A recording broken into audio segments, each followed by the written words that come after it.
I just pat you down and make sure you got no weapons on you. About to be checked for weapons, Moe takes off. And within seconds, flashes a gun at chasing officers. It's hard to build the life of your dreams if you're unalived by the police. It was at least reasonable. News Channel 9's Andrew Donovan in Utica, where the convincing continues.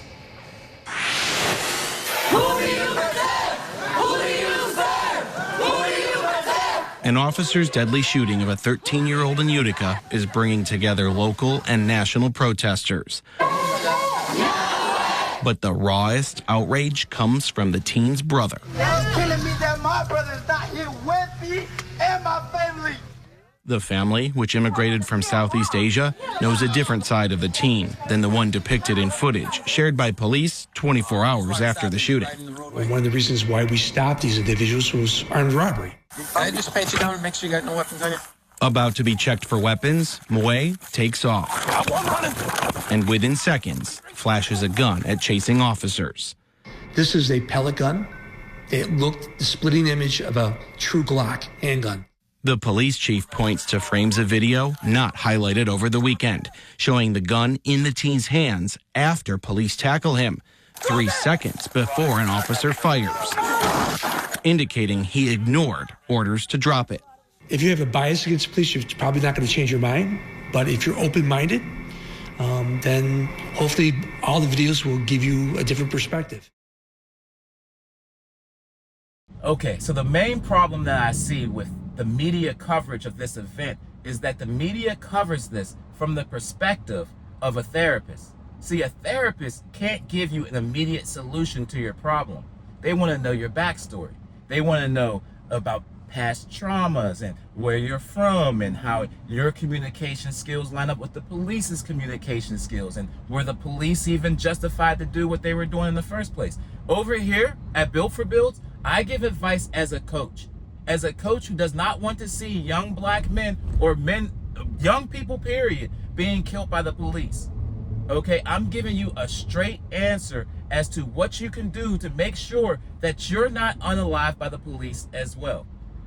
Now, that being said, the young man shouldn't have ran away. If the police stop you, now there's reports that the police were in the area for a robbery. One of the cops actually says on body cam that they had stopped them for a traffic violation because the 2 young men were riding their bikes in the street. For whatever reason, they were pulled over or stopped, taken off running, and then at some point during that chase, pulling a replica Glock out of your pants and pointing it in the direction of the police is always a bad idea. We need to simply tell kids that if you have an interaction with the police, complying is the only way to guarantee that you make it home safe. And it's not just, and I wish it was just as simple as complying. You really have to go out of your way to make sure that they're comfortable. For instance, if I get pulled over, I run 0% tint inside my cars. I roll the windows down. I put my hands on the steering wheel so that whenever they come up, they know that there's no threat. I don't need some new rookie cop or some cop who has some crazy PTSD thinking that I'm reaching for something and then something bad happens. Now, my family would probably get paid out because I'm never going to point a gun at the police. We might win that lawsuit. However, I'm unalived, okay? So, you have to be careful. You have to think.